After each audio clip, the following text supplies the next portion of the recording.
Hai semua, Assalamualaikum warahmatullahi wabarakatuh. Jumpa lagi dengan saya, Windy, dan tentunya masih dalam rangka Latsar CPNS. Pada kali ini, saya akan memaparkan mengenai kegiatan implementasi aktualisasi yang telah saya lakukan, tentunya di lingkungan FISIP Universitas Palangkaraya dalam jangka waktu kurang lebih 1 bulan. Judul kegiatan yang saya usung adalah meningkatkan minat mahasiswa dalam bidang menulis, khususnya menulis artikel atau karya tulis ilmiah, dengan mentor Ibu Merisa Oktora dan Coach Bapak Rocky Purnomo. Sebelumnya, saya ingin mengenalkan lingkungan kerja saya, yakni Universitas Palangkaraya atau sering dikenal dengan nama UPR. UPR memiliki visi menjadi perguruan tinggi terbaik dalam menghasilkan sumber daya manusia yang berkualitas, bermoral Pancasila, dan berdaya saing tinggi, dan misi ada 4. Dari visi misi tersebut tentu diturunkan dalam fakultas. Salah satunya adalah Fakultas Ilmu Sosial dan Ilmu Politik yang di dalamnya terdapat 3 jurusan: Sosiologi, Ilmu Administrasi Negara, dan Ilmu Politik. Pada saat ini, saya menjadi salah satu dosen di jurusan Sosiologi. Pada saat ini, ketua jurusan Sosiologi adalah Ibu Merisa Oktora yang saat ini pun menjadi mentor saya untuk membimbing dan mengarahkan saya dalam aktualisasi ini. Inilah fakultas kita, Fakultas Ilmu Sosial dan Ilmu Politik Universitas Palangkaraya. Ada 4 kegiatan yang saya lakukan pada saat aktualisasi, yaitu pertama, penyusunan RPS Teknik Penulisan Ilmiah. Kedua, pembuatan modul Teknik Penulisan Ilmiah. Ketiga, pembuatan video sebagai bahan ajar kreatif. Keempat, perlombaan karya tulis ilmiah bekerja sama dengan himpunan mahasiswa. Untuk mencapai dan terlaksananya 4 kegiatan tersebut, tentunya wajib bagi saya untuk melakukan mentoring paling tidak seminggu 1 atau 2 kali, atau jika dirasa perlu, agar mendapatkan arahan, petunjuk, serta pencerahan dari mentor. Terkadang saya melakukan mentoring sendiri agar dapat mengungkapkan kesulitan saya ketika menjalankan kegiatan aktualisasi. Namun, terkadang pula ada rekan-rekan yang juga turut bertemu dengan Ibu Merisa pada saat itu. It's okay, kami akhirnya di situ dapat bertukar pikiran dan saling berbagi informasi dan memberikan masukan satu sama lain. Kegiatan pertama adalah penyusunan RPS. Seperti ide dan masukan dari narasumber, yaitu Ibu Windra, pertama kali yang saya lakukan adalah melakukan riset kecil yang berkaitan dengan minat mahasiswa dalam menulis artikel. Beberapa pertanyaan disusun dan kemudian disebarkan secara online dengan bantuan kawan-kawan mahasiswa. Berdasarkan penelitian singkat tersebut, ternyata diketahuilah alasan sebenarnya minat mereka sedikit dalam menulis. Ternyata teman-teman memiliki kendala dalam mengungkapkan ide, menuangkan pikiran mereka dalam tulisan, menganalisis, dan juga teori mana yang sebaiknya digunakan. Kawan-kawan mahasiswa pun perlu adanya dukungan satu sama lain, baik antar teman atau dosen, agar menciptakan suasana yang mendukung untuk menuangkan unek-unek mereka ketika ingin menulis atau mencari ide, dan juga mengarahkan mereka secara detail dan teliti. Berdasarkan pada hasil tersebut, ditambah dengan RPS metode penelitian kualitatif, RPS metode penelitian kuantitatif, dan juga SAK, serta masukan dan saran dari dosen senior, maka tersusunlah RPS TPI seperti ini. Namun, saya perlu kritik dan saran dari rekan-rekan saya yang kritis untuk perbaikan dan juga agar RPS ini mudah dipahami serta diaplikasikan kepada mahasiswa dengan baik. Setelah adanya kritik, saran, dan masukan dari berbagai pihak dan juga mentor, tersusunlah RPS Teknik Penulisan Ilmiah. Kedua, pembuatan modul teknik penulisan ilmiah. Kegiatan pertama tidak hanya berhenti pada tersajinya RPS. Terselesaikannya RPS dan modul dengan baik merupakan nilai dari akuntabel. Namun, perlu adanya modul atau buku saku atau buku panduan untuk mahasiswa agar mereka memiliki arahan serta gambaran yang singkat dan mudah dipahami.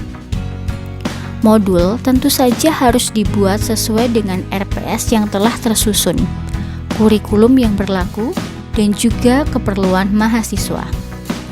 Hal tersebut tentu mencerminkan nilai adaptif.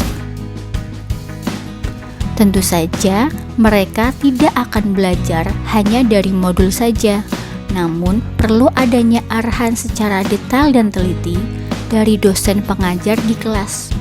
Tujuannya tak lain adalah untuk membantu mahasiswa dalam proses belajar. Dalam penyusunan modul, tentu saja perlu kritik, saran, dan masukan dari orang lain. Kegiatan pembuatan RPS dan modul tentu memiliki nilai berorientasi pelayanan kepada mahasiswa agar mereka dapat mengembangkan kemampuan akademiknya. Nah, sekarang mari kita dengarkan testimoni dari dua rekan saya yang sudah sempat membaca dan mengkritisi RPS dan modul TPI ini. Halo, saya Fitriana Selvia. Saya salah satu dosen di Ilmu Administrasi Negara, rekan kerja Ibu Windy. Setelah saya membaca RPS dari Ibu Windy tentang teknik penulisan ilmiah, saya ingin memberikan beberapa testimoni. Yang pertama, RPS ini sangat bermanfaat tidak hanya untuk ilmu sosiologi, tapi juga bermanfaat untuk administrasi negara dan pemerintahan. Yang mungkin kedepannya bisa kita lakukan pelatihan atau bisa kita buat semacam FGD yang digabung dari beberapa jurusan, atau kita bikin forum diskusi atau forum penelitian yang kita gunakan bareng-bareng gitu kan, melalui menggunakan bahan yang udah dikasih sama Windy. Modul-modulnya tadi kita manfaatin untuk bersama gitu, nggak cuma untuk di sosiologi tapi juga di jurusan lainnya. Kira-kira itu aja dari saya. Bye.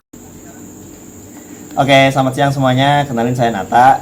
Kebetulan saya juga temennya dari Mbak Windy. Jadi mau kasih testimoni sedikit dari project atau kegiatan Mbak Windy di aktualisasi ini tentang mata kuliah TPI, teknik penulisan ilmiah. Nah, itu menurut saya very inspiring and impactful karena itu bisa menstimulus teman-teman mahasiswa. Jadi beberapa manfaatnya adalah menstimulus teman-teman mahasiswa tentang bagaimana cara menulis ilmiah, kemudian menguasai sistematika penulisan seperti apa, mencari ide seperti apa, parafrase seperti apa. Itu juga harapannya sih bisa memberikan banyak terobosan-terobosan baru gitu ya ke depannya. Dan juga tujuannya supaya teman-teman nanti mahasiswa di sosiologi Universitas Palangkaraya ini lebih banyak lagi nih referensi dari penulisan-penulisan skripsi. Ya, overall I'm so appreciate to Mbak Windy and good job Mbak. Thank you. Ketiga, membuat video sebagai bahan ajar kreatif. Anak muda saat ini tentu suka sekali didongengin. Salah satunya adalah melalui podcast. Sebelum menyusun video, tentu saja harus membuat brosur atau selebaran mengenai kegiatan yang hendak dilakukan. Setelah siaran langsung pada hari yang telah dijadwalkan, kemudian edit video agar lebih enak dilihat dan didengarkan kembali. Barulah upload ke YouTube pribadi saya. pembuatan video ini, tentu saja saya harus memiliki hubungan yang baik dengan narasumber sebagai cerminan nilai harmonis.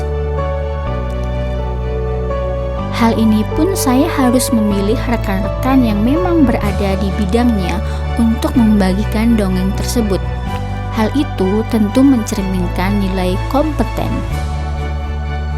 Nah, setelah video terunggah ke YouTube, video akan dapat dilihat secara berulang-ulang.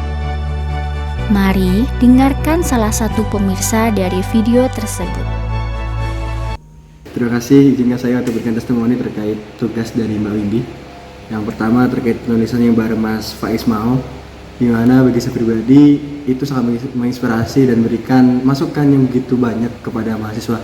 Bagaimana terkait penulisan yang benar, dan kadang kan kita sebagai seorang mahasiswa itu nulisnya salah-salah. Tapi dengan adanya kelas lewat IG kemarin yang live dan ada di share di YouTube-nya Mbak Windy sendiri, itu teman-teman mahasiswa bisa sangat enak kayak gitu. Dimana mereka tinggal buka IG, terus buka YouTube-nya, tinggal ngebaca, nonton lagi bagaimana penulisan mekanisme yang bagus yang diadakan bareng Mas Faiz Mao. Kemudian yang video kedua terkait teori bareng Mas Ardi itu, dimana pentingnya kita memahami teori itu pas nulis, biar kita tahu bahasanya tulisan kita ini sesuai nggak dengan keadaannya sekarang dan teori mana yang cocok dengan kita. Dan kemudian Mas Ardi juga membagi waktu gitu ya. Yang penting bagi saat ini adalah bagaimana cara mahasiswa, termasuk saya pribadi, ketika mau menulis, karena ya kita tahu bahasanya kita juga punya kegiatan yang lain, sehingga membagi waktu antara menulis, membaca, bahkan belajar terkait teori dan yang lainnya, kemudian bermain buat diri sendiri itu sangat penting. Kemudian bagaimana agar kita tidak bosan dan stres ketika kita nulis ataupun menghadapi yang lainnya. Dan mungkin buat teman-teman yang penasaran bisa langsung mampir ke channelnya Mbak Windy, itu banyak sekali manfaatnya. Jadi kalau ngerasa bermanfaat langsung di-share aja di story masing-masing. Terima kasih. Keempat, perlombaan karya tulis ilmiah bekerja sama dengan himpunan mahasiswa jurusan. Langkah awal yang harus dilakukan tentu saja mengontak ketua jurusan HIMSOS atau Himpunan Mahasiswa Sosiologi untuk melakukan pertemuan pertama, membentuk panitia sekaligus menyusun acara kegiatan. Nah, tentu saja di sini peran saya adalah memonitoring kegiatan mereka dan bertanggung jawab hingga kegiatan tersebut selesai. Komitmen akan menyelesaikan kegiatan perlombaan merupakan nilai dari sikap loyal. Pada saat masa liburan dan usainya pandemi, tentu saja banyak mahasiswa yang masih asyik di kampung untuk menikmati liburannya secara utuh. Sasaran perlombaan ini adalah untuk mahasiswa baru yang nantinya mereka akan melakukan kegiatan PKKMB pada bulan Agustus ini. Perlombaan ini merupakan kerjasama dengan Himpunan Mahasiswa Sosiologi. Hal ini tentunya mencerminkan sikap kolaboratif. Kedua belah pihak sangat saling membantu. Baiklah, mari kita dengarkan pendapat dari Ketua HIMSOS. Lomba karya tulis ilmiah yang dilaksanakan oleh Himpunan Mahasiswa Sosiologi dan bekerja sama dengan Ibu Windy, dan kegiatan dan lomba ini akan disosialisasikan kembali pada saat pengenalan kehidupan kampus mahasiswa baru, yaitu PKKMB yang akan dilaksanakan pada tanggal 11 dan 12 Agustus 2022. Ini ada beberapa yang ingin saya sampaikan terkait testimoni, yaitu yang pertama, kegiatan KTI ini itu meningkatkan wawasan pengetahuan tentang menulis ilmiah yang baik dan benar. Kedua, mengembangkan minat dan bakat mahasiswa dalam bidang penulisan.